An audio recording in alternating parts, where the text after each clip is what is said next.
is the Pythagorean theorem? Well, it is used to find the missing side lengths on a right triangle. There's a specific formula that you have to use in order to find the missing side lengths. The formula you would use is a squared plus b squared equals c squared.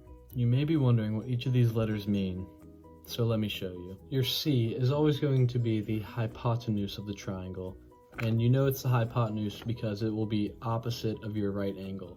That then leads your a and b to be your two side lengths. Now that we have the basics, let's try a few practice problems.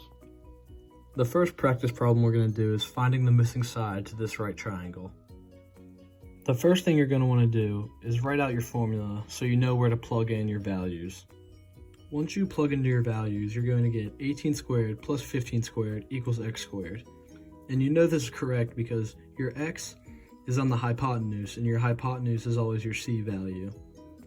When you plug these next values into your calculator, you get 324 plus 225 equals x squared. When you add 324 plus 225, you get 549. Since the x is squared, you have to square root both sides, which then leads you to get x equals the square root 549. And then using your calculator, you can plug that in and get x equals 23.4. And then that's your missing side. The next problem we're going to be looking at is proving if a triangle is right or not. For this problem, you see you have 5, 9, and 12. And this problem is set up as your 5 is A, your 9 will be B, and 12 will be C. Knowing that, you can now plug it into your formula. 5 squared plus 9 squared equals 12 squared. Then, using your calculator, you can plug in those values and get 25 plus 81 equals 144.